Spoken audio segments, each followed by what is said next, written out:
Hello, fellow gardeners. We come up here to the onion house. I wanted to show you because a lot of people are asking, well, can you grow onions in these containers? Yes. Now, these are not round. These are square. And I've told you, I don't care if it's square, rectangle, oblong, round, hexagon. You talking about the onion or the container? I'm talking about the container. It doesn't make any difference what kind of container you use.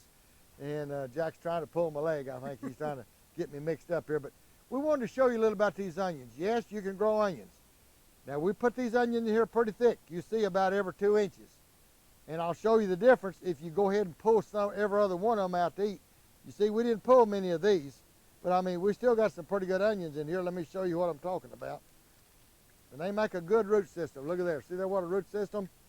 And I'll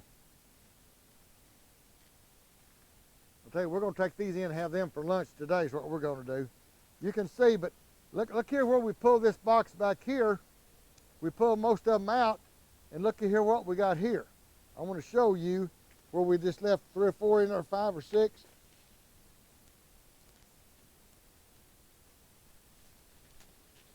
I don't think I can. Look here what a root system. Look at there. Good. Isn't that something? Let me see if I can get this big one out. I don't know whether I can or not. Yep. Look at there. See there? That's what happens when you give them a little space.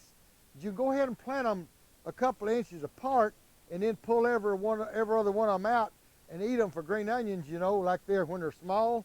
In other words, you pull these out like into this, every other one, and they're good little eating onions in your salad right there. But if you do that, if you pull them out and space them, you know, if you got them at 2 inches and you pull one out of the middle at 2 inches, now you got 4 inches between them. And then if you go back and pull every other one out, now you've got 8 inches between them, and that's what you can make big onions in a small container. Even in those buckets, I'll tell you, in a bucket, put you about 18 of these in there or 20, and then you go to pulling every other one out when they get up a little bigger, and eat these in your salad or with your beans and cornbread, and let the others grow, and you'll wind up with about 4 to 6 in there that'll get big if you leave them. And now, some of you are calling me and telling me that your onions are bolting. Well, this is what you call bolting right here. See this right here? It goes up and makes seeds, what it is. What can you do about that? Folks, there's nothing you can do about this. Let me tell you what's causing this. It's not something you did wrong. When you set these onion plants out, it's supposed to get gradually warmer and warmer and warmer, and you usually have these things harvested by the time it gets real hot. But let me tell you, this year and the last 2 or 3 years, we've had more problem with bolting. I called the onion company, and they said it's the weather that caused it. You know, like I told you the other day, we have already had 92-degree weather this spring, and we've been back down to 27 degrees. So when you give it hot and then cold and hot and then cold, this onion don't know what's going on. It thinks it's time, it better go ahead and put its seed out because it's going to die because it got up to 92 degrees.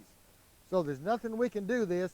I will tell you, the more to a level temperature, even temperature that you can keep these onions, you'll be better off. And I don't know how to do that because, I mean, when the sun shines, this house gets hot. Then when at night, when it gets cold, you know, this house will get cold with no heat in it. So not all of them are doing it, but there is a few of them that's bolting.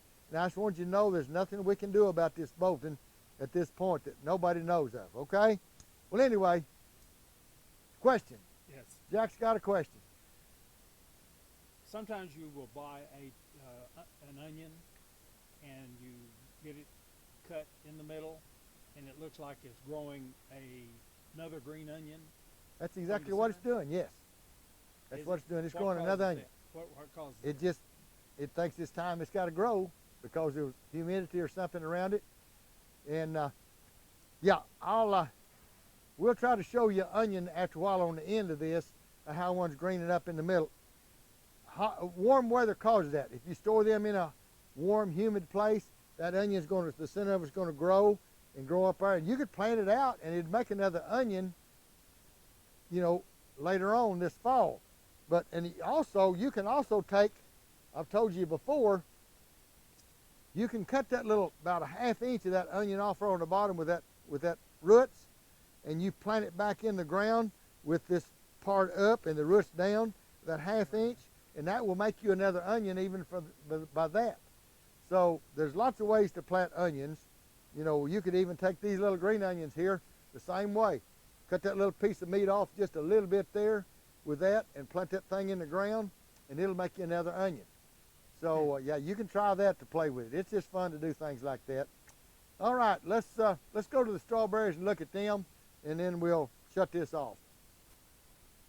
Okay, we're here in the strawberry house, and you know, folks, I'm going to have to confess to you, we haven't taken care of these strawberries like we have. You know, we put them out last fall, but you know, with this virus deal all this spring, we haven't been able to get up here and do this. So, and I'm going to tell you right now, folks, don't make a trip down here to see our houses this year.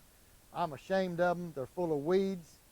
I'm going to confess we haven't been up here working. We don't have time. We only have one man taking care of all these houses, and there's no way he can pull weeds and keep things watered and plant the tomatoes this spring. You know, he's done a wonderful job. He just can't do it all.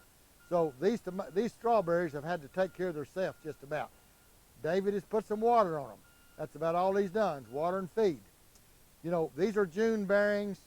This is April, but look at here, even in the high tunnel, they're producing early. You can see here, we've already got lots of blossoms coming on these plants, little green strawberries. And like I say, there's been no bees in there pollinating.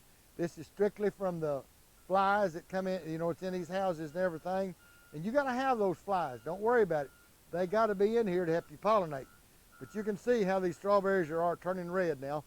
These are just blooming, and we can get on down here. There's some little green strawberries, and there's some blooms. Here's some down here that you can see. Now, just any kind of container. You put 4 of these in one of them 5-gallon buckets and make strawberries. Just get these kiddos to growing whatever they like to grow.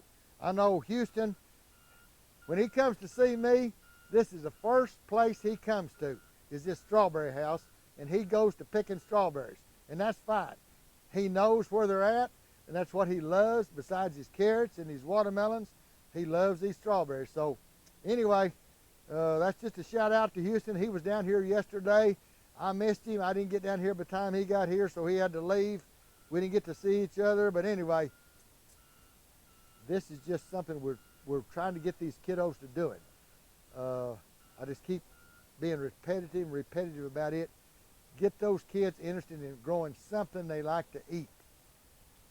If they will grow it and pick it and eat it, they will never forget that. It'll be in their blood the rest of their life. Remember, I've told you before, train up a child when they're young, and when they're old, they will not depart from it. So teach them honesty, teach them gardening, teach them studying the Word of God, teach them to pray, and we'll make better children for the next generation. All right, if you like this video, punch the button, subscribe, ring the bell, and we're going to make you another video.